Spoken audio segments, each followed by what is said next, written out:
nous, le Dayan, Rav David Banon Shalita, un grand expert dans la halakha. Et quand il parle de la halakha, il parle très clair, de manière que chacun et chacune peuvent sortir et comprendre exactement quoi faire. Alors, c'est intéressant que toute l'affaire de Zoom est sortie au moment de Covid, mais on voit maintenant comment, grâce au Zoom, on peut s'unifier chacun chez lui à la maison, chacun dans son quartier. On peut rester tous connectés à la Torah à travers le Zoom. Alors voilà, on voulait remercier Rav David Banon pour venir, pour être là ce soir, pour nous donner des cours préparés pour la fête de Pessah. Et on voudrait souhaiter à tout le monde de passer de très, très bonnes fêtes et que ça soit vraiment Zman Cherutenu, notre libération de cet exil, de Karov Mamash. Bechavod, Avadayan, et David Banon Shalita.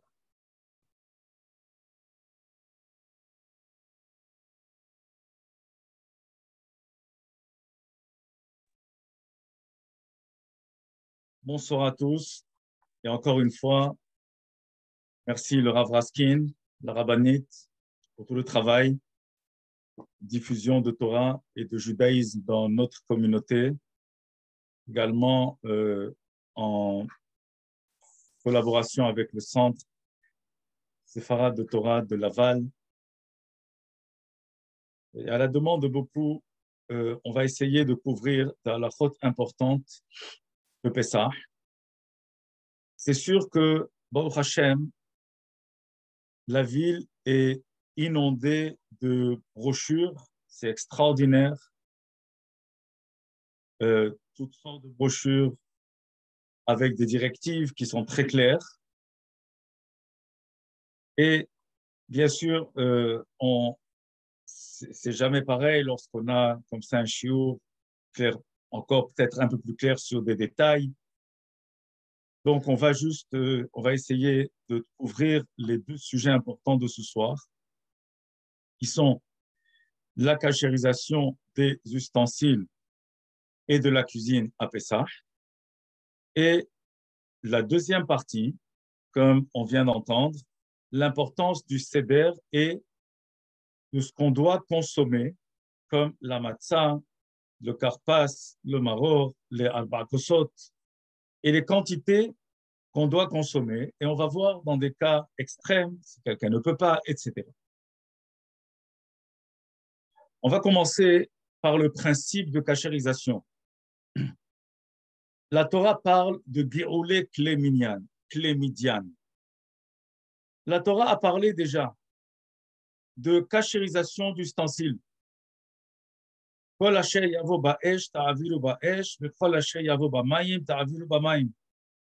Torah dit clairement que tout ustensile qui a absorbé à travers le feu on pourra lui faire extraire à travers le feu, et tout ustensile qui a absorbé à travers un liquide, on pourra faire extraire ce qu'il a absorbé à travers un liquide. À travers le feu, ça s'appelle liboun. Le mot liboun qui vient de lavan, blanc, car lorsqu'on brûle quelque chose, particulièrement du métal, alors automatiquement, ça rougit jusqu'au moment que ça blanchit.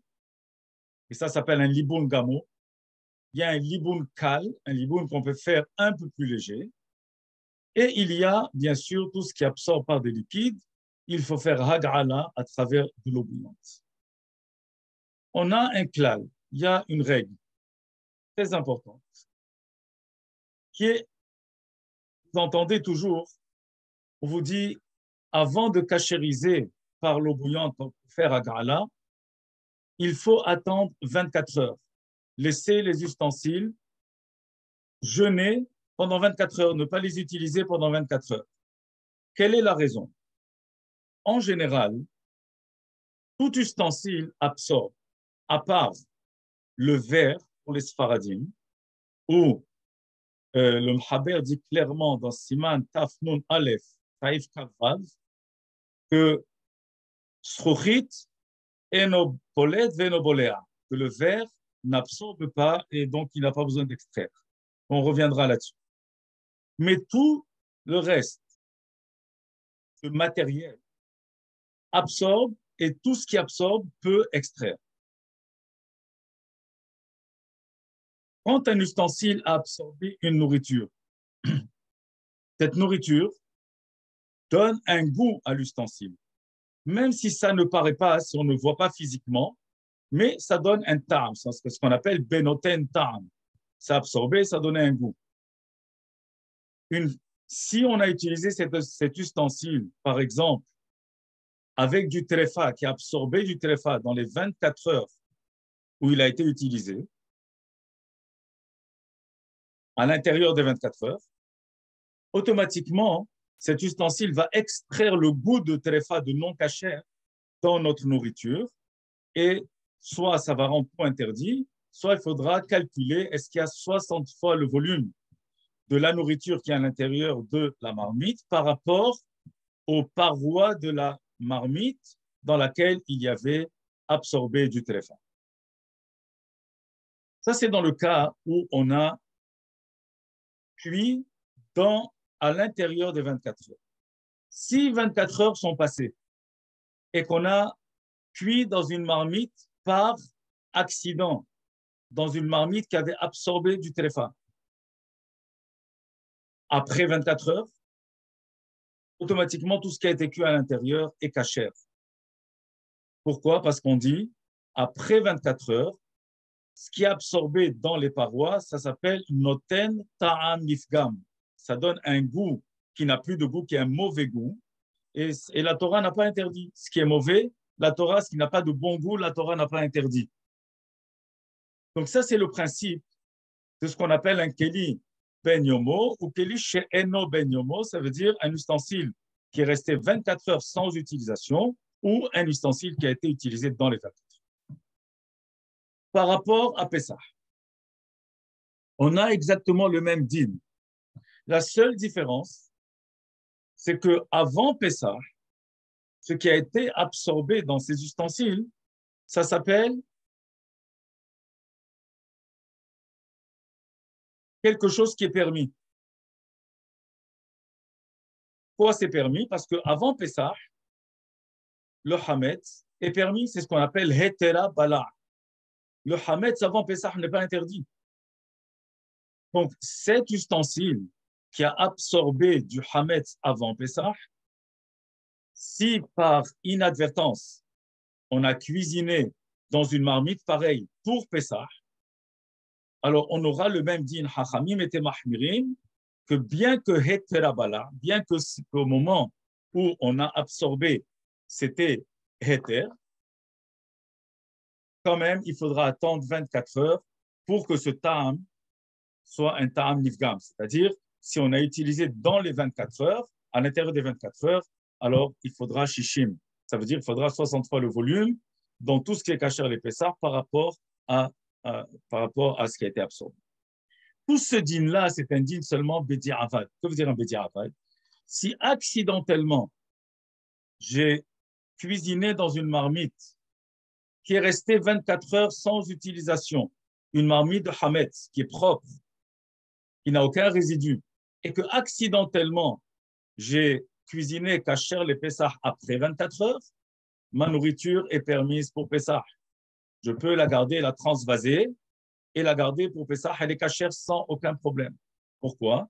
Parce que c'était après les 24 heures, et après les 24 heures, c'est noten ta'am mifgam, donc tout ce qui a été absorbé dans cette marmite a un goût, on va dire, qui a pourri, et donc ça ne rend pas notre nourriture hametz.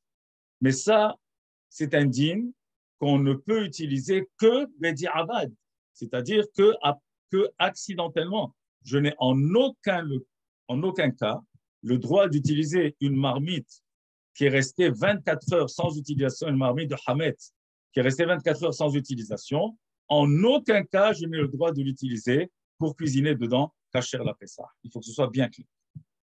Donc, tout ce qu'on veut cachériser, il faut que ce soit absolument, si c'est cachérisé par Hag'ala, par l'eau bouillante, ça doit rester 24 heures sans utilisation, si bien sûr c'est utilisé à chaud. Par contre, lorsqu'on fait un liboun kamour, liboun kamour, ça veut dire c'est brûlé au feu et on va expliquer. Dans ce cas-là, je n'ai pas besoin d'attendre 24 heures et on va voir dans quel cas. Alors, pour être pratique, on va passer étape par étape. On va commencer d'abord à parler du four. Comment est-ce qu'on peut cachériser un four pour Pessah? On va parler du four, on va parler des plaques de cuisson et on va parler des fours différents. Il y a des fours qui sont auto-nettoyants, d'autres qui sont ordinaires qui ne sont pas auto-nettoyants. On va voir les plaques de cuisson, etc. Alors, on va commencer par les fours auto-nettoyants. Il faut comprendre que le système auto-nettoyant s'appelle Liboun Gamour. Ça veut dire que ça brûle absolument tout. Donc, quand on a un four qui est auto-nettoyant, il suffit tout simplement de laisser les grilles à l'intérieur. Et même si ces grilles, on a l'habitude de poser du hametz directement dessus. Par exemple, on pose d'une manière, c'est-à-dire qu'on a l'habitude de le faire. On pose par exemple des pitotes directement sur les grilles, ou du pain, ou du hametz gamou. Il n'y a pas de problème. On laisse les grilles à l'intérieur. On fait un cycle auto-nettoyant, le plus court. Ce n'est pas obligatoire de faire le plus long, même le plus court.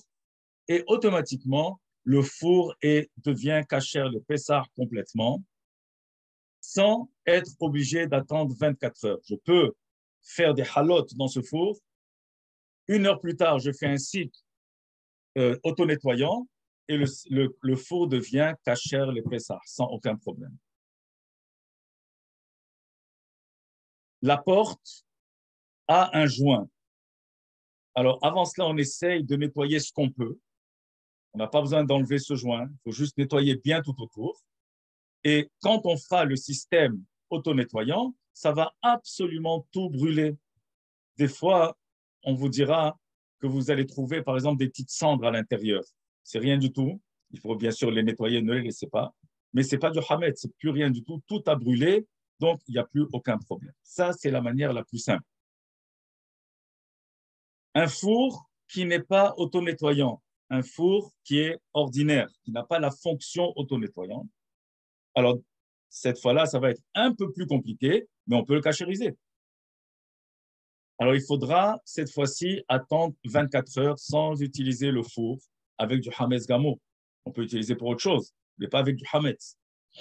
Donc, pendant 24 heures, le four ne devra pas être utilisé. Il faut comprendre qu'un four absorbe par la vapeur, par le grain. Et en général, comme c'est rapporté dans le Shulchan Aruch, il y a une mahloket entre le Mechaber et le Rama, que la manière comment est-ce qu'on doit cachériser, c'est les filles Rov Tashmisho. C'est quoi Rov Tashmisho? C'est-à-dire de la manière comment est-ce qu'on utilise la plupart du temps, comment est-ce qu'on utilise ce four ou autre chose. D'après le Rama, lui, il est un peu plus mahmir, et il dit que peu importe, on va d'après la Khumra. Ça veut dire que si de temps en temps on utilise d'une certaine manière, alors il faudra cachériser même de cette manière, et je vais m'expliquer. Un four en général, lorsqu'on cuit à l'intérieur du four, que ce soit du pain, que ce soit des gâteaux, que ce soit de la viande, que ce soit du poisson, n'importe quoi, on met toujours sur des tôles. Ça veut dire que rien ne touche les parois. Si accidentellement ça arrive que ça touche les parois, donc ça ne s'appelle pas pour les Sfaradim en tout cas, comme c'est rapporté dans Siman Taf Nun Aleph. Pour les Sfaradim, il n'y a pas de problème parce que ça ne s'appelle pas Rov Tashmisho. Ça ne touche pas tout le temps les parois, ça arrive de temps en temps, même si ça touche. Donc automatiquement, ça suffira de bien nettoyer le four avec un produit dégraissant comme du Easy Off ou autre chose. Attendre bien sûr 24 heures sans utilisation et ensuite mettre le four à chauffer au plus haut degré pendant 1 heure et le four deviendra kasher le Pessah. Les grilles à l'intérieur, si on a l'habitude de ne jamais poser la nourriture directement sur les grilles. On pose à travers des tôles.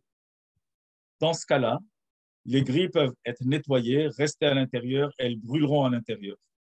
Si on a l'habitude d'utiliser les grilles et de mettre du hametz directement sur les grilles, sans absolument rien qui fait interruption, dans ce cas-là, il faut s'arranger de faire l'iboun gamour sur les grilles. L'iboun gamour, ça veut dire si vous avez des amis qui ont un four auto-nettoyant, demandez-leur de vous cachériser vos grilles. Si c'est impossible, nettoyez-les bien, laissez-les à l'intérieur du four, et ensuite, pour Pessah, recouvrez-les et ne posez rien dessus directement. Ça, c'est par rapport au four. Bien sûr, il faut bien nettoyer tout autour, les poignées, tout doit être bien nettoyé. Maintenant, les surfaces de cuisson. On va commencer par ce qui est le plus courant aujourd'hui, qui est ce qu'on appelle la vitrocéramique, les cuisinières en vitrocéramique. La vitrocéramique rentre dans une catégorie de verre. C'est considéré comme du verre. Donc, automatiquement, il y aura une grosse différence entre les séfaradim et les ashkenazim. Pour les séfaradim, comme on a dit, le verre n'est pas un problème. Pour les ashkenazim, c'est un problème. On va laisser ça de côté. Donc, pour les séfaradim, on peut cachériser les vitres, les cuisinières qui sont en vitrocéramique. Comment est-ce qu'on cachérise? Il faut bien sûr, avant tout, bien nettoyer tout autour. Des fois, il y a des coins, des recoins, des fentes. Ça, il faut vraiment s'assurer de bien nettoyer. Il y a même des produits, des crèmes qui sont faites spécialement pour nettoyer la vitrocéramique. Vous nettoyez bien. On laisse 24 heures sans utilisation et on chauffe, on allume les feux et on les laisse chauffer pendant 15 minutes. Ne faites pas ensemble tous les feux, faites-le simultanément pour ne pas créer un problème, ça devient trop chaud. Certains seront mahmirim, après ça ou avant, ils seront mahmirim de verser de l'eau bouillante, héroï mekli rishon, de verser de l'eau bouillante d'une cafetière, par exemple, qui est en train de bouillir. Une fois qu'elle a complètement bouilli, on verse l'eau là-dessus et après, on attend que ça refroidisse un peu, on verse de l'eau froide. On n'est pas obligé de faire ça. Si on le fait, tant mieux, celui qui le fait, tavo alav beracha. Ça, c'est pour les cuisinières qui sont en vitrocéramique. Les cuisinières à induction, c'est exactement la même chose. C'est comme ça qu'on les cache. Maintenant, pour ceux qui ont des cuisinières électriques, c'est-à-dire qui sont en émail et qui ont encore des brûleurs électriques, alors ce qu'il faut faire, c'est bien sûr bien nettoyer soigneusement absolument tout, partout, tout autour, jusqu'à ce que ça devienne vraiment à l'état neuf. Une fois qu'on a bien nettoyé partout, on n'a pas utilisé pendant 24 heures, sur les mailles, on versera de l'eau bouillante, ensuite de l'eau froide. Il y a des genres de cercles qui sont autour des feux, avec également des genres de petites assiettes qui sont en dessous pour récupérer. Ça, il faut faire hagrala, c'est-à-dire il faut les tremper dans de l'eau bouillante. Les feux eux-mêmes, les serpentins, il suffit juste de les allumer, les laisser 15 minutes rougir et ils deviennent kasher le Pessah. Certains seront mahmirim de recouvrir la surface, ça veut dire toute la partie qui est en émail, de la recouvrir par exemple avec du papier aluminium. Ce n'est pas obligatoire, si on a versé de l'eau bouillante, ça suffit largement. Ça, c'est par rapport aux cuisinières. La haute, il y a un principe que la vapeur fait absorber. J'ai une marmite sur le feu de viande. La viande, il y a du gras. Automatiquement, il y a des vapeurs qui montent. C'est de la vapeur bouillante, de la vapeur chaude. Des fois même, vous mettez votre main dessus et elle brûle. Donc, ce qui va vers la haute, a priori, il faudrait bien les nettoyer. Si on peut changer les filtres, tant mieux. Si on ne peut pas, il faut bien les laver. Et je conseille, comme on a dit, de la même manière que ça absorbe, il faut nettoyer. Alors, puisque c'est absorbé avec de la vapeur, il faudrait prendre une marmite assez large, laisser de l'eau bouillir dedans, laisser au point que l'eau est à ébullition et il y a de la vapeur qui monte. Automatiquement, cette vapeur qui va monter sur la haute va la cachériser. Puisqu'elle a absorbé avec de la vapeur, on va faire extraire également avec de la vapeur. Donc ça, c'est la manière comment cachériser la haute. Les fours à micro-ondes. Les fours à micro-ondes, le Khatihila a priori, même les poskim sfaradim, que ce soit dans le Yalkut Yosef, que ce soit dans les psakim du Rav Ovadia Yosef, alav shalom, on déconseille de cachériser des fours à micro-ondes. Si on n'a pas le choix et qu'on doit le faire, alors dans ce cas-là, il faudra bien nettoyer. Il faudra attendre 24 heures sans utilisation. L'assiette qui tourne, qui est en vitre, n'a pas de problème. Vous la sortez, vous la lavez bien, puisque pour les Sfaradim, la vitre n'est pas un problème. Ensuite, vous faites bouillir de l'eau, un verre d'eau à l'intérieur, et vous ferez bouillir cette eau avec du détergent. Mettez la moitié d'eau, du détergent dedans, pour être pogem le ta'am, pour que ça devienne un ta'am pagoum, pour que le goût devienne aussi, comme on a expliqué tout à l'heure, un goût qui n'est pas bon. Et une fois que vous ferez bouillir cette eau, c'est rapporté partout qu'il faut faire bouillir pour 10 minutes, ça va permettre d'envoyer de la vapeur partout et ça va le cachériser. Dans Yalkut Yosef, il conseille, pendant Pessah, d'envelopper doublement tout ce qu'on va chauffer à l'intérieur du four à micro-ondes, même s'il a été cachérisé. Je répète encore, celui qui peut éviter de cachériser un four à micro-ondes, tavo lav belacha, c'est préférable. La plate chauffante, la plata de Shabbat. La plata de Shabbat, dépendamment, comment est-ce qu'on fait? Si, par exemple, on pose les marmites dessus pour garder la chaleur, mais qu'on ne pose pas de nourriture directement. Ça veut dire, on pose des marmites. Si on veut chauffer du pain, on le chauffe au-dessus de la marmite. Donc, comme on dit, al-gabek dera, au-dessus de la marmite, ou dans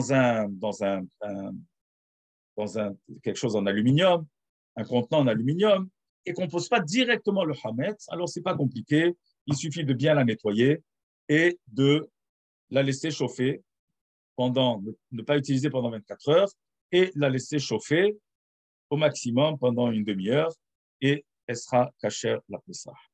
Si on a l'habitude de mettre du pain dessus directement, du hametz directement dessus, sans aucune interruption, ça devient compliqué. Alors, il faudrait bien la nettoyer, de préférence verser de l'eau bouillante dessus, et ensuite la recouvrir d'un papier aluminium, un doux papier aluminium, pour pouvoir l'utiliser. Les percolateurs. Un percolateur d'eau chaude qu'on utilise pour Shabbat. Si on n'a pas mis du pain au-dessus également, des fois, pour chauffer le pain, on met au-dessus du percolateur. Si on n'a pas mis de pain du tout, qu'on utilise seulement le percolateur pour l'eau bouillante pour Shabbat, ça suffit de faire soit un liboun kal. Si on a une torche très, très légère, on passe comme ça à travers, à l'intérieur. Sinon, il suffit tout simplement de le remplir jusqu'en haut, porter à ébullition, et automatiquement, il sera cachère pour Pessah. Les lave-vaisselle. Il y a 3 sortes de lave-vaisselle. Il y en a un, il me semble que ça n'existe plus.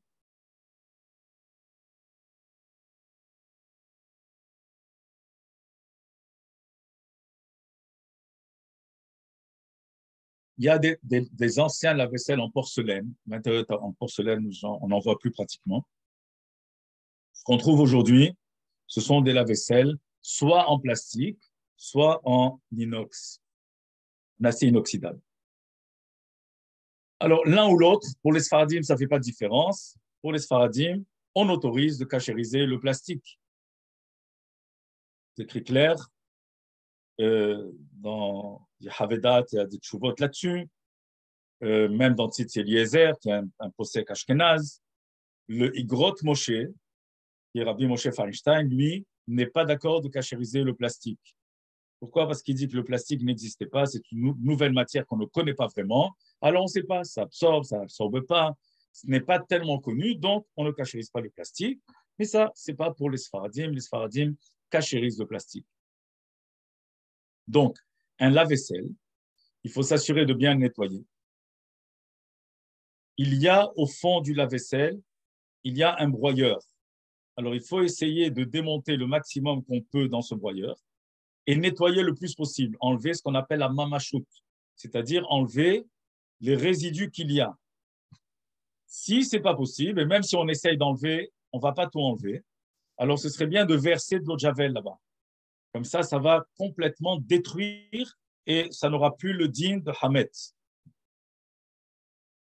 Ensuite, on fait un cycle avec du savon et ça deviendra kasher. Certains sont mahmirim de faire un deuxième cycle sans savon. Une fois avec savon, bien sûr à l'eau bouillante, une deuxième fois sans savon et il sera kasher. Si on peut remplacer les paniers, tant mieux. On ne peut pas les remplacer. On les nettoie bien, on les laisse à l'intérieur. Ils deviendront également kasher la Pessah. Et ça, c'est pareil pour les lave-vaisselle, soit en plastique, soit les lave-vaisselle en acier inoxydable. Ceux qui ont des lave-vaisselle encore en porcelaine, consultez votre rave parce que d'une manière générale, ça absorbe à travers, il y a toujours du savon, c'est des mélanges complètement. Donc, ce qu'on appelle un tampagoum, je ne vais pas rentrer là-dedans, faites une shell à trappe. Les éviers. Les éviers également, il y a plusieurs sortes d'éviers. Il y avait des éviers en porcelaine, peut-être qu'il y en a encore. Il y a des éviers en inox, il y a des éviers en quartz, etc. Pour les Sfaradim, tout est cachérisable. Il suffit de bien nettoyer. De s'assurer de ne pas utiliser avec de l'eau bouillante pendant 24 heures. Et après 24 heures, faire ce qu'on appelle Irouy Mikli Rishon, c'est-à-dire verser de l'eau bouillante. La manière la plus facile, c'est de prendre une bouilloire électrique, laisser l'eau bouillir complètement. Une fois que l'eau est à ébullition, vous n'êtes pas obligé de la laisser brancher, vous pouvez la débrancher et tout de suite verser partout sur toutes les parois, sur les robinets, absolument partout. Et après, verser de l'eau froide et ça deviendra kasher les Pessah. Certains sont mahmirim, sont plus stricts de recouvrir l'évier, soit d'acheter ces genres d'éviers aujourd'hui qui sont en plastique et qui s'emboîtent, ou mettre des bassines. Ça, c'est une humra. Ça, c'est celui qui veut faire au-delà de la halacha. Mais une fois qu'on a cachérisé avec l'eau bouillante, on peut utiliser directement les éviers pour Pessah. Les comptoirs également, qu'ils soient faits en bois, qu'ils soient faits en marbre, qu'ils soient faits en granit, en quartz, tout est cachérisable pour les Sfaradim. Il suffit de bien les nettoyer avec des produits forts et même si on a l'habitude de pétrir directement, même si on pétrit directement et même s'il y a des petites fissures, on s'assure de bien frotter partout, de verser un détergent, c'est-à-dire que même s'il y avait dans les fissures un peu de hametz qui rentrait là-bas dedans, ça va tout détruire. Et ensuite, verser de l'eau bouillante partout sur toute la surface. Après, on verse de l'eau froide et comme ça, on a cachérisé les comptoirs pour Pessah. Certains seront mahmirim de recouvrir les comptoirs. Encore, c'est une humra. C'est plus que ce que la halakha ne demande. Celui qui le fait est avoir la halakha. Celui qui ne le fait pas, il est quand même protégé. Il est couvert par la halakha.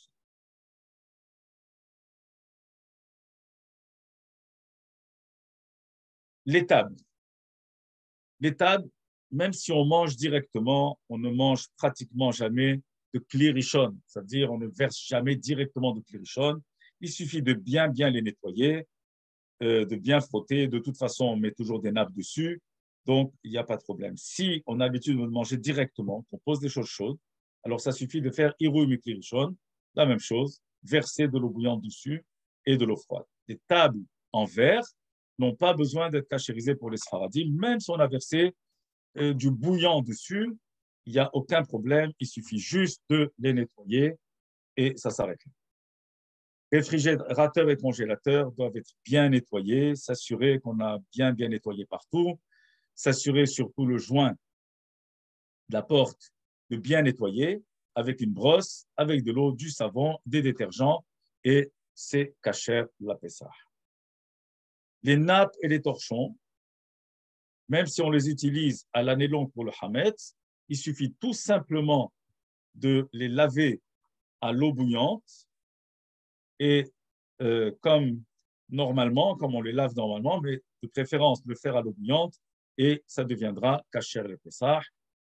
Certains ont l'habitude d'avoir des nappes uniquement pour Pessah, tant mieux. Ce qui peut se permettre d'avoir des nappes que pour Pessah, c'est encore mieux, c'est plus beau et bien sûr, c'est préférable. Mais sinon, il n'y a aucun problème halachiquement de les laver, de faire une lessive et elles deviennent kasher le Pessah.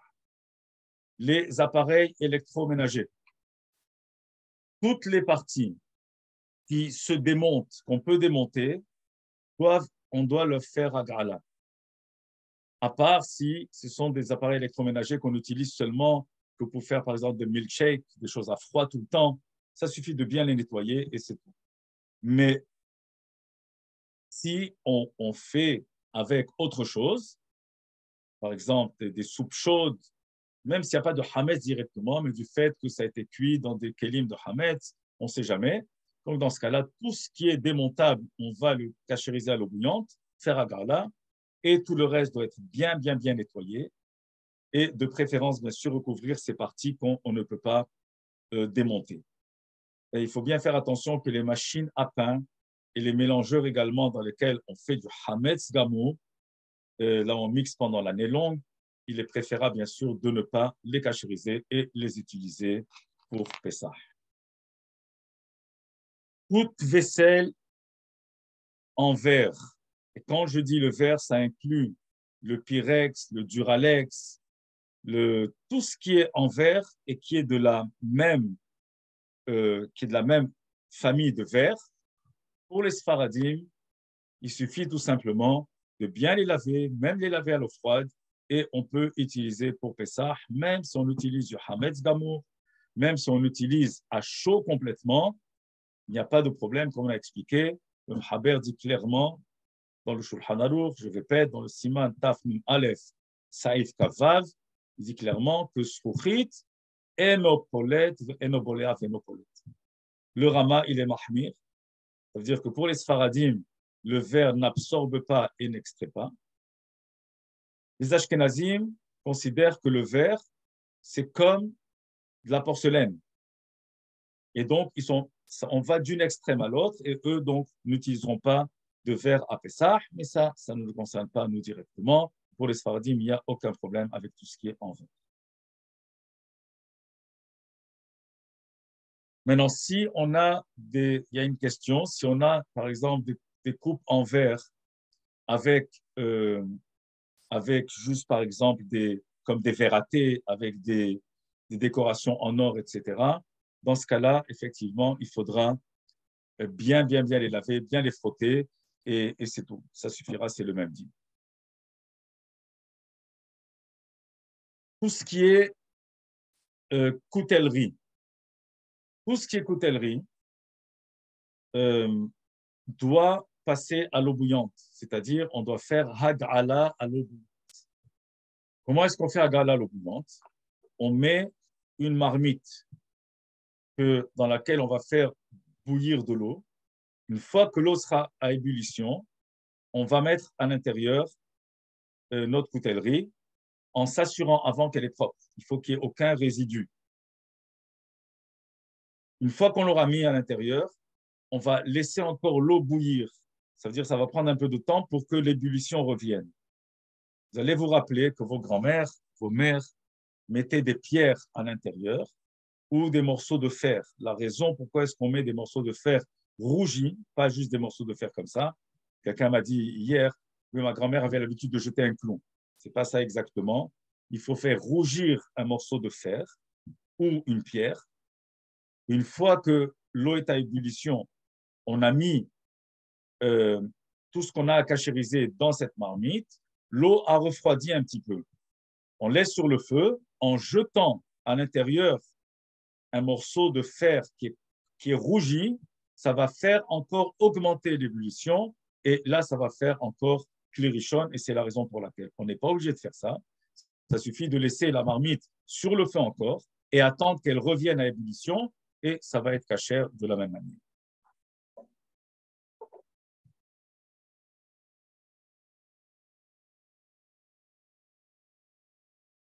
Oui, on a discuté de ça aujourd'hui, que les feux qui sont il y a des cuisinières qui sont à induction et que le feu ne se met en marche que si on met une marmite dessus. Alors, il n'y a pas de problème. Nettoyez bien et mettez une marmite dessus. De toute façon, tout va brûler. Mettez une marmite qui a de l'eau, juste de l'eau à l'intérieur et en même temps, ça va brûler. C'est-à-dire le feu va s'allumer et va brûler comme il doit. Voilà, je pense qu'on a couvert la cachérisation. Avant de passer au seder, s'il y a des questions, je peux répondre. On peut prendre quelques minutes. C'est des questions sur la cachérisation. Sinon, on passe à la deuxième partie du shiur.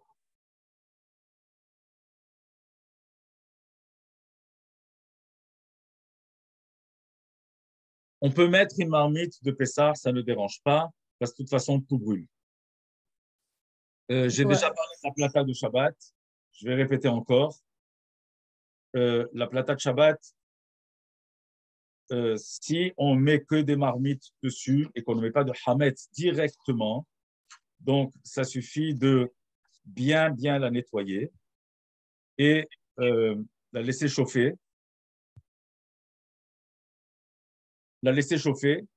Et ensuite, on peut, si on veut, verser de l'eau bouillante dessus, ce serait mieux et ce sera kasher les Pessah. Si on met directement du hametz, dans ce cas-là, on doit aussi la laisser brûler, bien la nettoyer et pendant Pessah, on la recouvrira doublement avec du papier aluminium avant de poser nos marmites de Pessah dessus. Mais excusez, il y a des questions que je n'ai pas vues. Il y a des questions qui ont disparu. Somebody is asking about a gas stove, how to kasher the top of the gas stove. Très bien.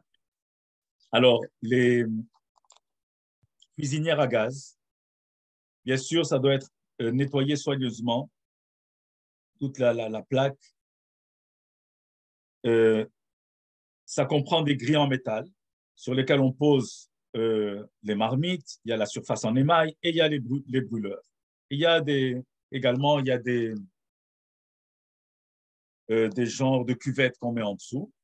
Alors, on va commencer. Les boutons de contrôle doivent être enlevés et bien nettoyés. Tout l'avant, tout le côté, partout doit être bien nettoyé. Ensuite, les grilles en métal, de préférence, devront être bien nettoyées et être mises à l'intérieur d'un four auto-nettoyant. Automatiquement, on aura fait un liboun gamour.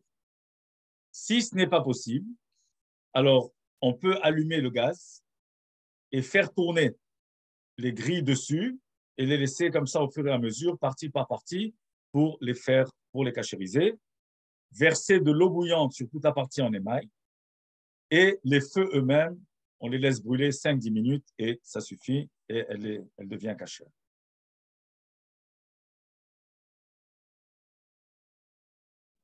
Sorry, another question about the counter. After putting hot water, do they have to put cold water also? Oui. Alors, chaque fois qu'on fait agrala, il faut toujours, la coutume est de mettre de l'eau froide après, que ce soit des marmites, que ce soit de la coutellerie ou que ce soit des comptoirs. Alors, on met de l'eau bouillante et ensuite on met de l'eau froide. Maintenant, vous allez entendre certains vous dire que, je reviens sur les comptoirs ou sur les éviers, qu'au moment où on verse l'eau bouillante, il faudrait faire passer en même temps une pierre rougie au feu pour les faire, en même temps on verse l'eau dessus pour augmenter l'ébullition. Les Sfaradim ne sont pas mahmirim là-dessus, ce n'est pas nécessaire de faire ça. Ça suffit seulement de verser de l'eau bouillante et c'est cachère pour Pessah, et bien sûr de l'eau froide.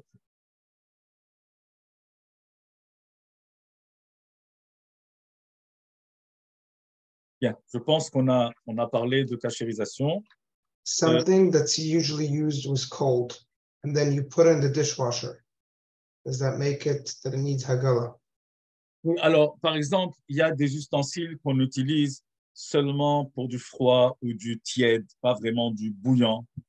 Est-ce qu'on a besoin de faire hagala ou pas? Le problème c'est que ça va dans le lave-vaisselle, ou alors on fait de la vaisselle à la main aussi, avec des ustensiles qui peuvent être hamet. C'est la raison pour laquelle on devra faire hagala de préférence. Maintenant, si, par exemple, c'est des assiettes qui ont absorbé, en général, les assiettes, elles absorbent à kli sheni, jamais kli rishon, alors on peut cachériser avec un irouille de kli rishon, ça suffira, puisque de toute façon, ça n'absorbe pas directement avec kli rishon, ce n'est pas nécessaire de faire hagala. Oui, alors le air fryer, il me semble que ça a le même din que une mahbat. Et c'est très bien de l'avoir mentionné. Je n'ai pas parlé encore je n'ai pas mentionné des poêles à frire. Des poêles à frire, en général, on utilise avec de l'huile. L'huile n'a pas le même din, l'huile chaude n'a pas le même din que de l'eau, que des liquides. Ce n'est pas comme une marmite. L'huile, ça devient comme du feu, aussi chaud que le feu. Donc, si la poêle a absorbé du tréfa, pour la cachériser, il faudra faire obligatoirement l'iboun gamour. Maintenant, on parle de poêle qu'on veut cachériser de hametz à Pessah, à cacher les Pessah. Rappelez-vous ce qu'on a mentionné. Bien que la poêle est utilisée avec de l'huile, qui chauffe, n'oubliez pas que pendant l'année longue, ça a absorbé du hametz, qui est ce qu'on appelle hetera bala. Le hametz, c'est kasher pendant toute l'année. Donc, ça n'a pas absorbé du issour, ça n'a pas absorbé quelque chose d'interdit. C'est la raison pour laquelle on pourra cachériser une poêle à frire avec de l'eau bouillante, en lui faisant hagala, en la trempant dans de l'eau bouillante, et ça suffira.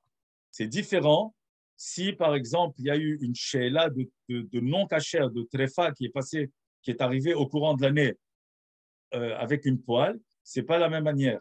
Pour Pessah, c'est différent parce qu'on a dit hetera bala.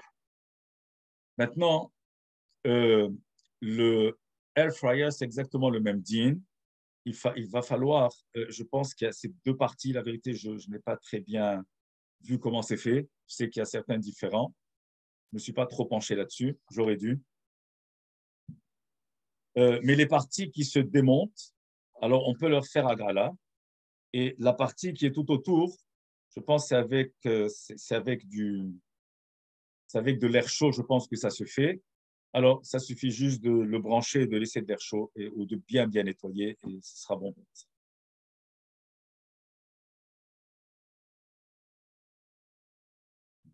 Bien. Est-ce qu'on a conclu la cachérisation? Si oui, on va passer au shiurim du Seder.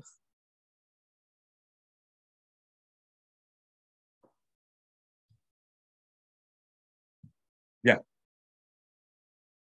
Alors, le Seder de Pessah, il me semble qu'il y a quelqu'un qui a encore une question.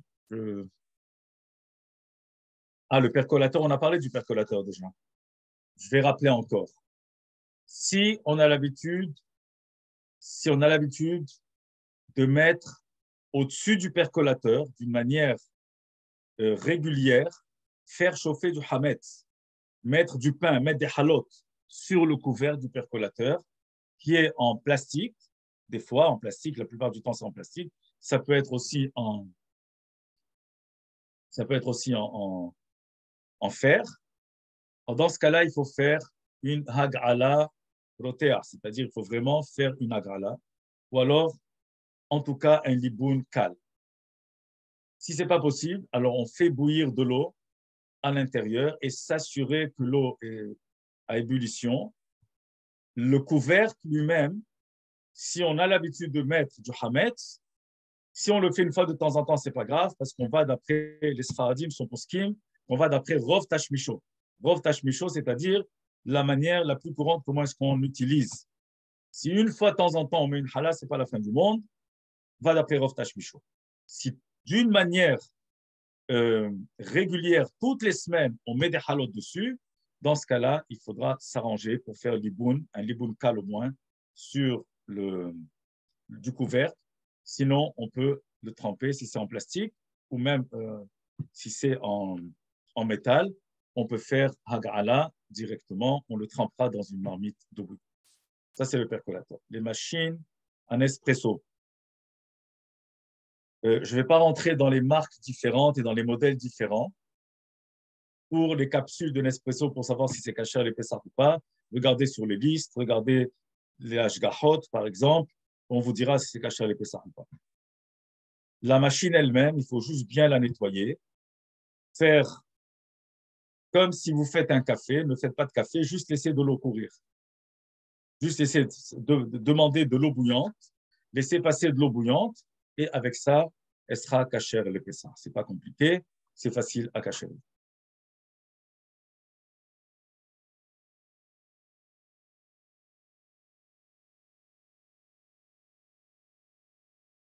Partie de ce chiot, qui est aussi une partie très importante, qui sont les quantités qu'on doit consommer le soir du Seder.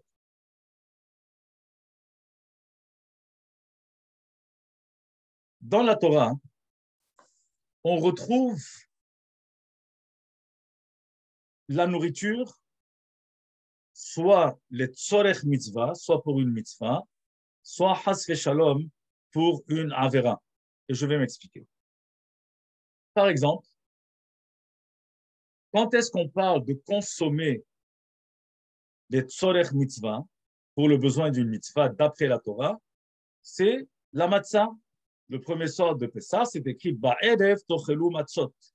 Le soir, vous consommerez des matzot. De la même manière, à Sukkot, on doit consommer du pain dans la soukha. Le premier soir, c'est une mitzvah aseh d'oraita dans la soukha. Donc, il y a des moments où la Torah nous parle de consommation. Par exemple, pour Birkat Hamazon, c'est écrit clairement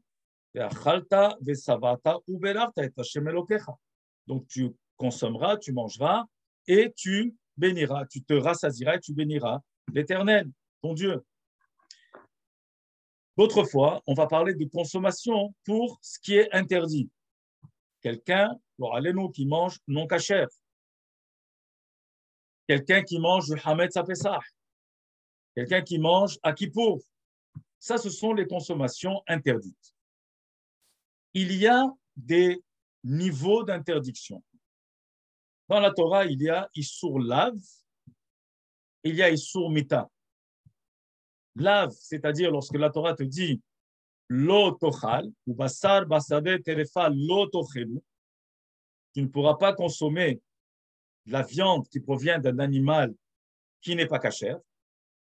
Lo tochelu, la Torah s'est arrêtée, elle a dit Lo tochelu. Elle n'a pas donné de sanction. On sait que toute consommation de denrées interdites, de mets interdits, vient avec une sanction. Lorsqu'il y a un lave, la Torah te dit l'eau, la sanction à l'époque du Beth Amikdash, à l'époque du Sanhedrin, du Bet Din, on recevait des coups de malkout, arba'im, hasarahat, on recevait 40 coups.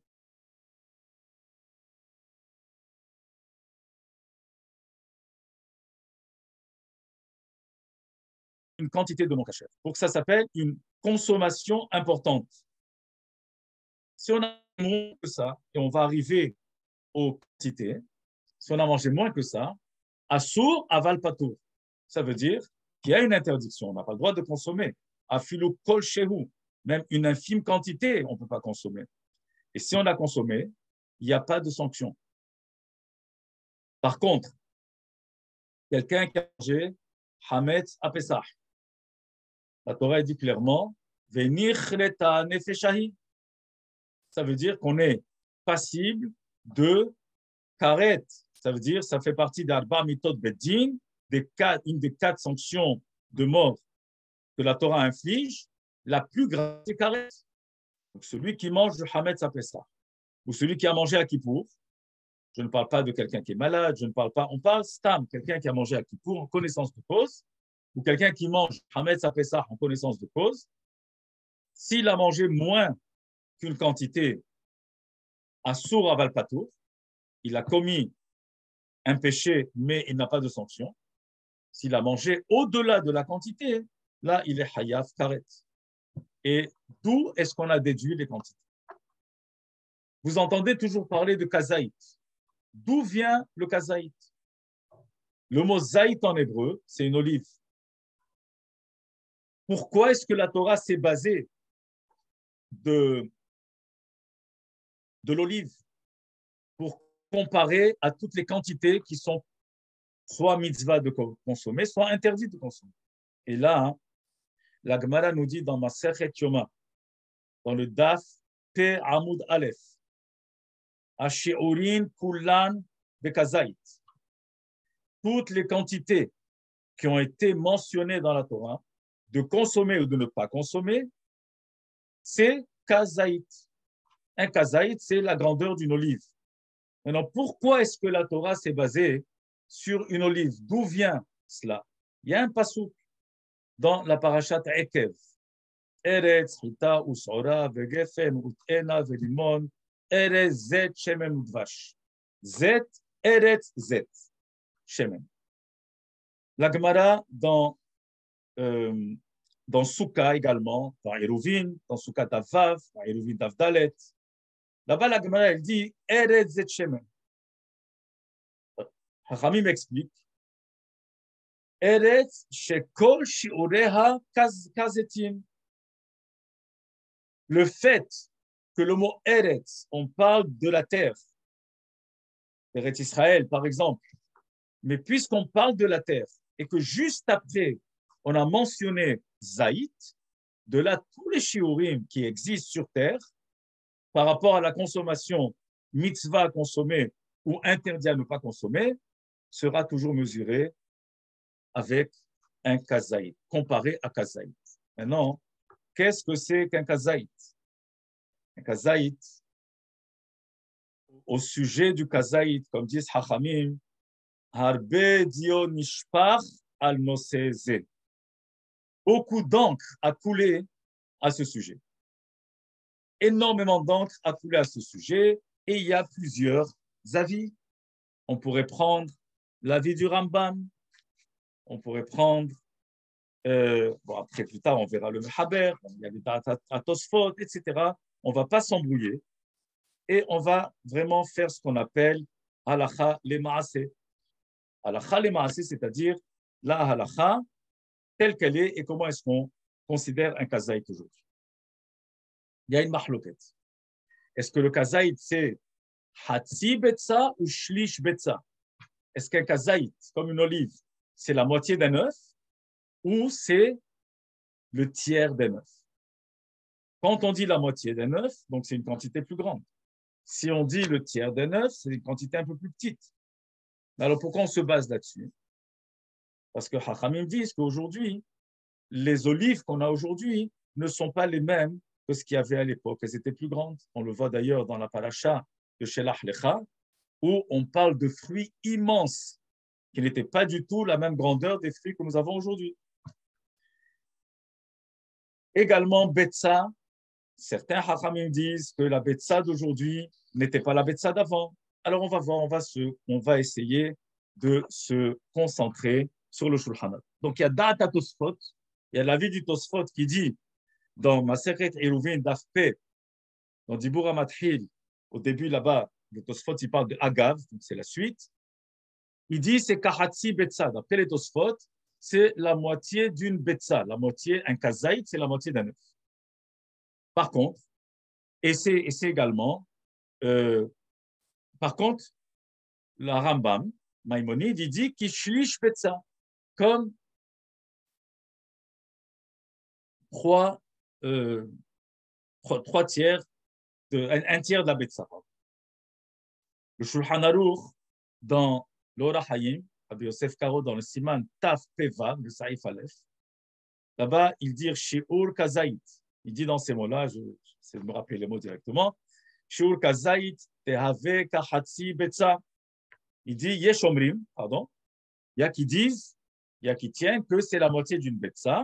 Et puisque certains tiennent que c'est la moitié d'une betza, donc dans ce cas-là, dans les shiurim deoraita, qui sont de la Torah comme manger la matzah le premier soir de Pessah, alors il faudra aller, la humra, il faudra aller selon l'avis qui est le plus strict. Maintenant, on va voir exactement qu'est-ce que c'est qu'un kazaït et comment est-ce qu'on doit faire avec les matzot, et également pour la consommation du reste des choses qu'on doit consommer, des aliments qu'on consomme à Pessah, comme le karpas, le maror, korer, plusieurs fois la matzah qu'on va manger. Alors, on va essayer d'expliquer, et les kosot.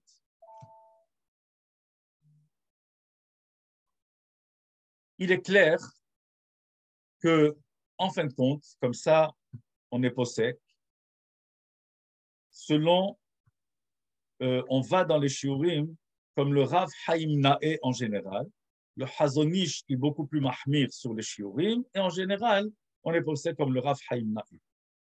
Il est moins mahmir.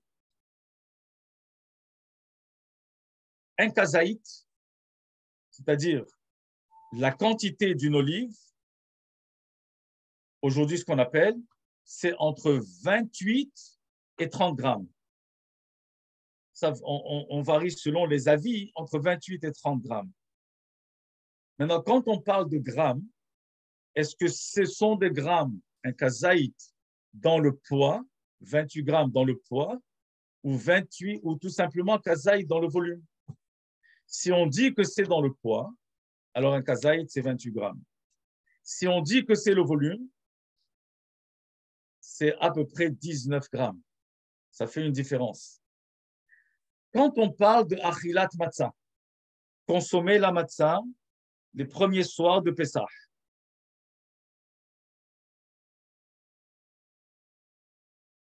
Consommer la matzah les premiers soirs de Pessah. Quand on parle d'achilat matzah, on a une obligation minatora de manger un kazaï de matzah. On va voir qu'on va manger un peu plus. Alors, on va essayer de passer le seder et de voir. Mais avant, puisqu'on va essayer d'aller dans l'ordre, on va parler d'abord des kosot. Des kosot de vin. Le kos, on doit consommer un revi'it. Également, Hachamim ont statué que la quantité qu'on doit consommer, c'est melolugmav, c'est-à-dire combien on peut prendre dans notre bouche d'un côté de la bouche. Melolugmav, c'est un revi'it. Un revi'it, c'est 86 millilitres. Donc, pour s'acquitter de notre obligation des kosot, il faut prendre 86, au moins la majorité de 86 millilitres de vin. Pour vous donner une idée, j'espère que vous allez pouvoir voir, j'ai apporté un verre qui est gradué, c'est-à-dire il y a les quantités. Si vous voyez, ce verre n'est pas tellement grand. Pas combien vous pouvez voir. Voilà où va le réveillite. Réveillite, ça, c'est jusque-là. Ça veut dire que de là à là, c'est un réveillite. Vous remarquerez que ce n'est pas beaucoup. Ce n'est pas énorme. Un réveillite de 20, 86 millilitres, ce n'est pas beaucoup.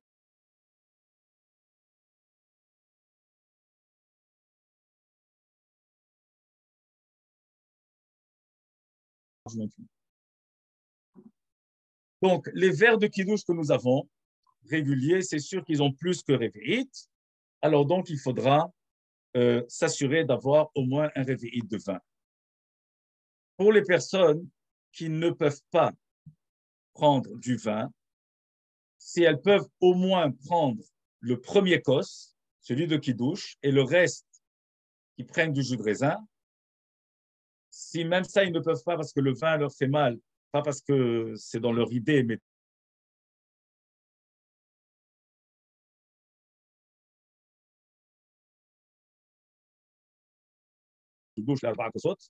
et si vraiment quelqu'un ne peut pas parce qu'il est vraiment malade, alors il n'est pas tôt. Si quelqu'un est malade et qu'il n'a pas le droit du tout de boire, il fera motzi sur les matzot, il fera kiddush sur les matzot, et c'est tout.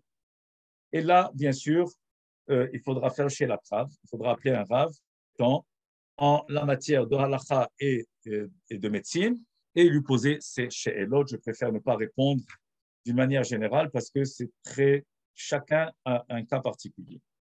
Donc, pour les kosot,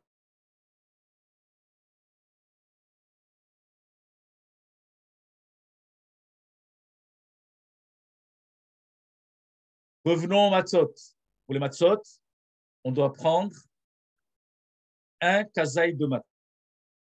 Motzi matzah. Rappelez-vous que dans la Kehara, on a 3 matzot.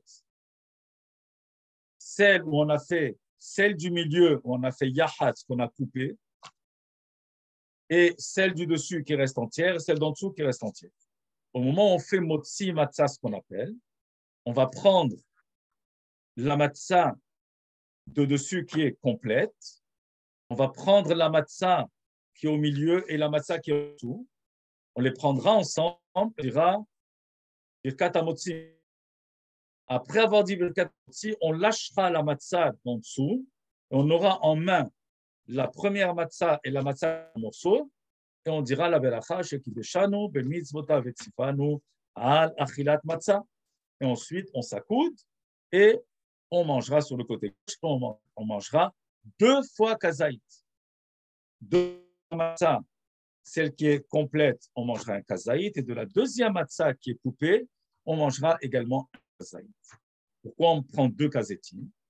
Puisque la chilat matzah et l'oraïta, automatiquement, on veut s'assurer qu'on va la khumra, c'est-à-dire qu'on a été même au shiur du Hazon Ish qui dit que c'est le double carrément.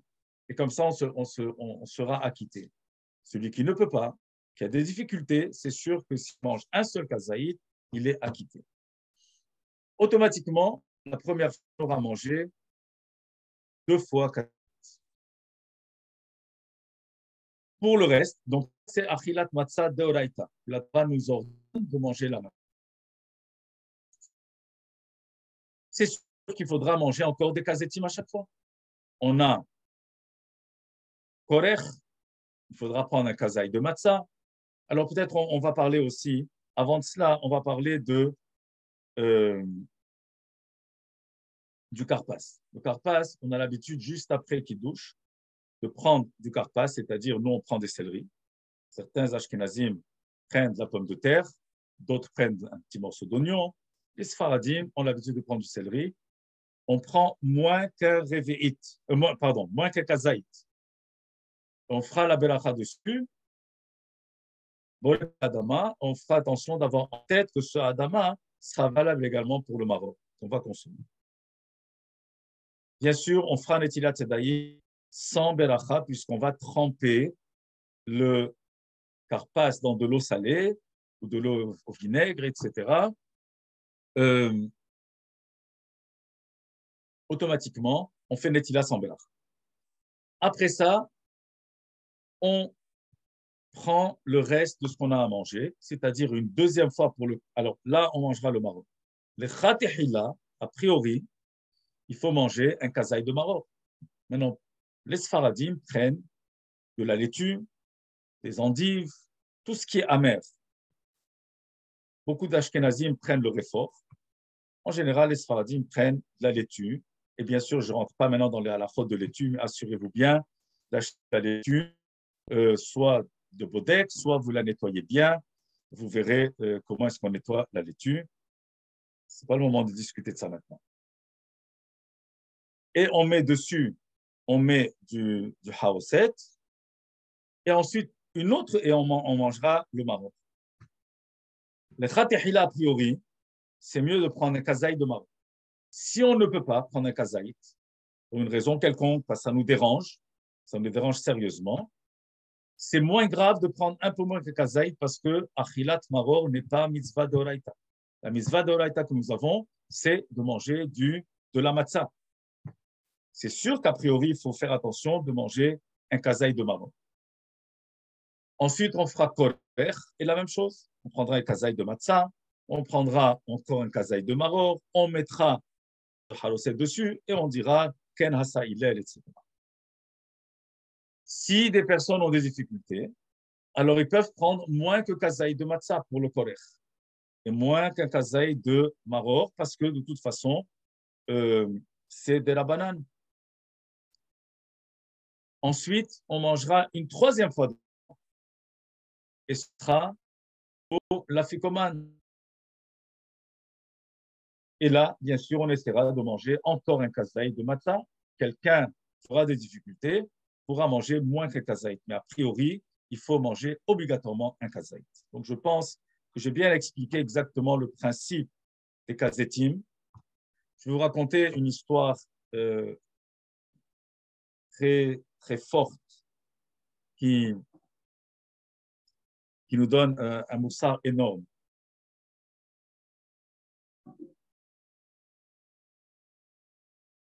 C'était à l'époque, dans les camps de concentration, le Hadmour de Tzanz, c'est l'Admour qui est sorti, qui a été rescapé des camps, ensuite qui est venu à New York, qui a créé la communauté de Tzanz, ensuite qui est parti à Natania. Pour ceux qui connaissent Natania, il y a la communauté de ce qu'on appelle Kriyat Tzanz.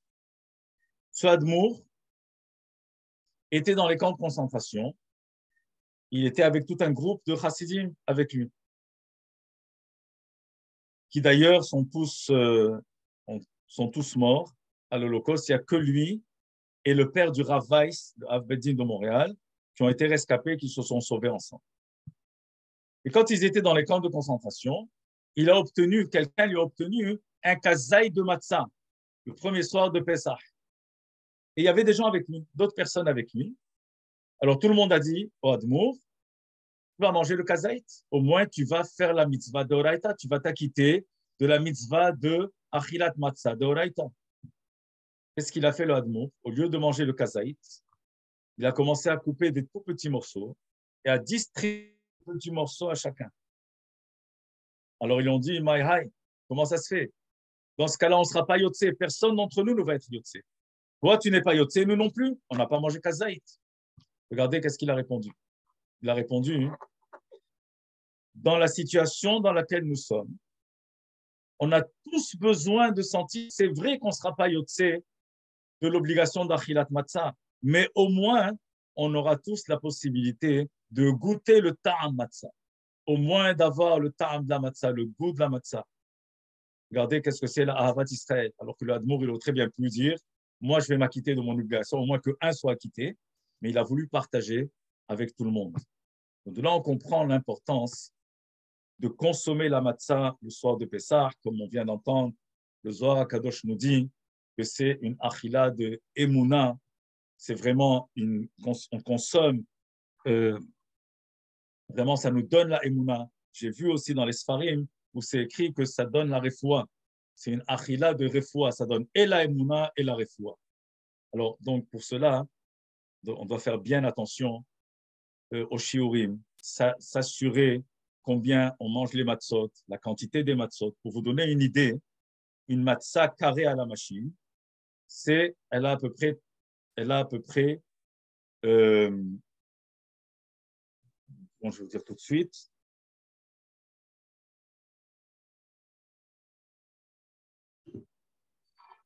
voilà, une matzah ronde, une matzah hashmora qui est faite, c'est à peu près la moitié de la matzah. Les shmurot que nous connaissons sont plus ou moins fines, c'est à peu près la moitié d'une matzah. On ajoute un tout petit peu pour s'assurer, pour ne pas être trop juste dans le shiur. Les matzot qui sont faites à la main, d'après ce que j'ai compris, c'est aussi près la moitié d'une matzah. C'est à peu près ça la quantité. Pardon, les matzot qui sont les matzot à la machine, c'est aussi à peu près la moitié d'une matzah. C'est ça ce qui est un kazaït. C'est pour vous donner une idée. Je pense qu'on a couvert. Je voudrais aussi finir avec quelque chose d'intéressant. Toute la Haggadah que nous faisons, bien sûr, c'est afin d'inciter les enfants à poser des questions. C'est la raison pour laquelle on mange du karpas avant. alors qu'on n'a pas l'habitude de manger du karpas. Bon, ça montre aussi qu'on est un peu bénéchorin. On dit que les gens riches, les gens qui étaient bourgeois, avant de manger, ils mangeaient comme un radis ou un morceau d'oignon ou n'importe quoi pour ouvrir l'appétit. Ça montre qu'on est comme des bourgeois, on est des bénéchorin. Mais c'est surtout pour éveiller la curiosité, aiguiser la curiosité des enfants pour qu'ils posent des questions. Mais quel est le ikar de la Haggadah? Quelqu'un qui n'a pas pu lire la Haggadah. Il est honnête. Anous, la Hamana Patre. Quelqu'un qui ne peut pas parce qu'il n'a pas de livre, il ne connaît pas la Haggadah, il n'a rien du tout. Alors il peut s'acquitter juste en disant un petit passage de la Haggadah. Et c'est lequel? Arami Oved Avi, Vayered Mitzrayma, Vayagor Sham Bimte Me'at, Vayisham Legoy, Gadol Atzum Varav. Qu'est-ce que c'est que Arami Oved Avi, de qui on parle ici? Alors avant tout, on dit que Paro, le Gazar et la Zecharim, qu'est-ce qu'il a fait Paro? Pharaon, la Xéra qu'il a fait, c'était pour les mâles, pour les garçons, pas pour les filles. Lavan, Bikesh la Akor et Akol. Lavan Arami, qu'est-ce qu'il a voulu faire? Il a voulu déraciner tout le monde. Comment il a voulu déraciner? Parce qu'il a dit Habanim banai ve'abanot benotai ve'atzontzon. Ça veut dire Paro, Gazal à la Zecharim. Paro, il a voulu tuer tous les garçons, mais laisser vivre les filles. Alors que Lavan, il a voulu détruire tout le monde. Habanim banai ve'abanot benotai. Les garçons, ce sont mes fils. Les filles, ce sont mes filles. Je ne veux pas qu'ils vivent comme des juifs. Je veux qu'ils vivent comme des goïms complètement. Donc la xéra de Lavan, elle était beaucoup plus forte. Pas seulement sur l'être humain, mais sur absolument tout, parce qu'il a dit Ve'atzon tsoni. Même le bétail, ça m'appartient, et je ne veux pas que tu gères ta vie. Comme ça, il a dit à Yaakov, je ne veux pas que tu gères ta vie selon la Torah. Il y a un point intéressant qui est soulevé. Arami Oved Avi. Qui c'est Arami? Arami, Lavan Arami. Oved Avi. Il a voulu faire disparaître mon père. Qui c'est? Mon père, c'est... On parle de Yaakov. Mais en vérité, la promesse, elle était déjà chez Abraham. Pourquoi il dit Oved Avi? Oved, c'est au présent. Il fallait dire Arami Avad Avi. Le passé. Oved Avi. Le Khatam Sofer explique d'une manière très intéressante et il dit c'est qu'on est bien en tête que l'histoire de Pessah est une histoire qui recommence. Comme on dit plus tard, il y avait un Paro, il y avait un Lavan, et il y a dans toutes les générations des Rechaim qui veulent la destruction du peuple juif et la disparition du peuple juif. Et c'est la raison pour laquelle il dit Arami Oved Avi. Ne croyez pas que c'est de l'histoire passée, c'est de l'histoire présente. Toute l'histoire de Pessah est une histoire qui est très forte. Et je finis avec, puisqu'on s'approche de Yudalef Nissan, qui est le jour de l'anniversaire du Rabbi, avec une petite explication du Rabbi très intéressante. Les enfants posent des she'elot, mais également, Keneged Arba Abanim Dibra Torah. La Torah a parlé de 4 sortes de personnes. Had Hacham, Had Rasha, Had Tam, et Had Shenoda Lishal.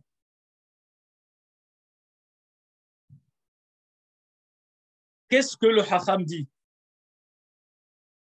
Le Hacham, c'est quoi? Le Hacham, on pourrait penser et expliquer que le Hacham, c'est l'érudit. Alors qu'en fin de compte, on ne parle pas d'un érudit ici. On parle de quelqu'un qui n'est pas érudit du tout, parce qu'il était érudit, on n'aurait pas posé la question. Il est Hacham parce qu'il est intelligent. Il sait comment poser les questions. Et qu'est-ce qu'il demande? Quelles sont ces lois? Et il comprend que les lois de la Torah sont partagées en 3 catégories. Il y a des témoignages comme Shabbat, comme Pessah, etc. Il y a des hukim qui sont des lois irrationnelles comme le sha'atnez, comme la vache rousse, comme le lait, la viande. Et les mishpatim qui sont les lois tout à fait rationnelles. Et là, il demande, Ashet Tziva Hashem Elokeinu Etchem. Alors, on va lui expliquer. Qu'est-ce qu'on lui répond?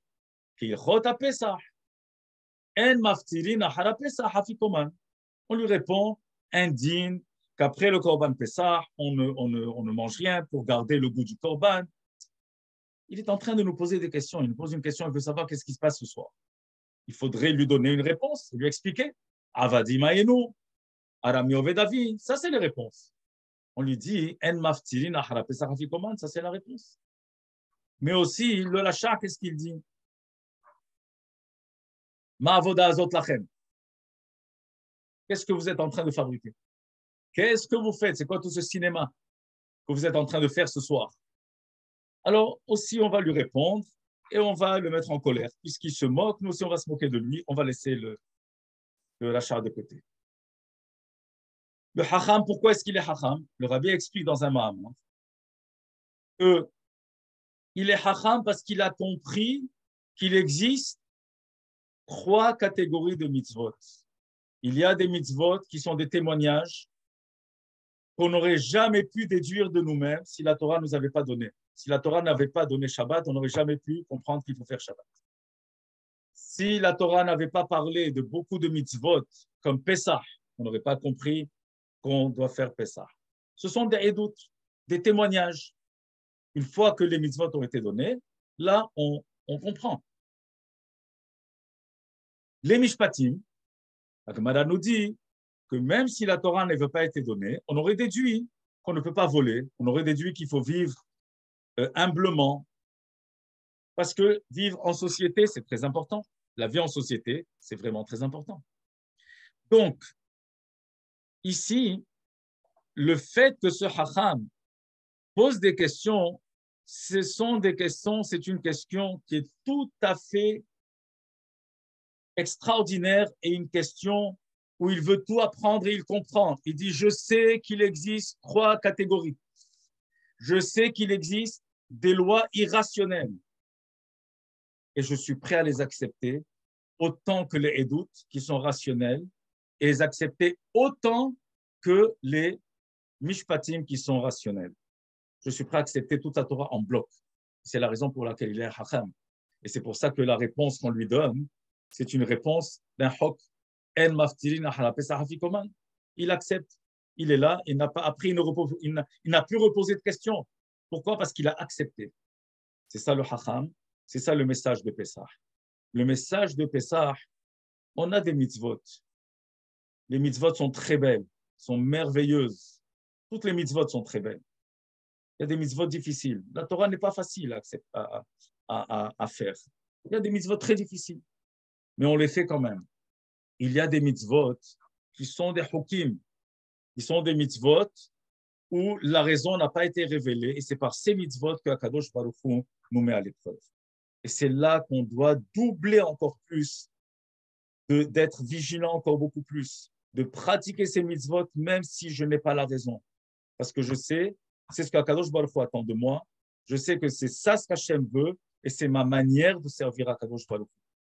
Alors, Yeh Ratzon, que ce Pessah, Bezrat Hashem, comme on dit, on a parlé de toutes les halachot, mais espérons que aussi le maror, et aussi le korban, et aussi tout le reste, ça sera de Oraita, parce qu'à l'époque du Bet Amikdash, toutes ces mitzvot redeviendront de Oraita, et comme on dit, Besham Nochal, Min Azrahim, Min Apsahim, Bezrat Hashem, avec Bet Amikdash Ashlishi, et Biat Mashiach Tzidkenu.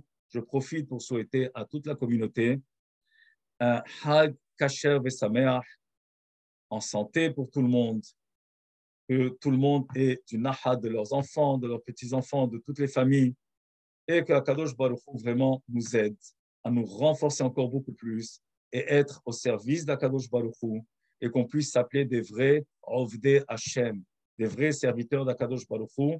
Harambam, c'est le premier qui a fait ça. Quand il signait Maïmonide, il signait avec Ain He, avant son nom. Ça veut dire Eved Hashem. Ce n'est pas une petite chose de se déclarer serviteur d'Akadosh Baruch Hu. Vahi Ahare Mot Moshe Eved Hashem. Quel était le titre le plus beau qu'on a donné à Moshe Rabbeinu? C'est qu'il était un Eved Hashem.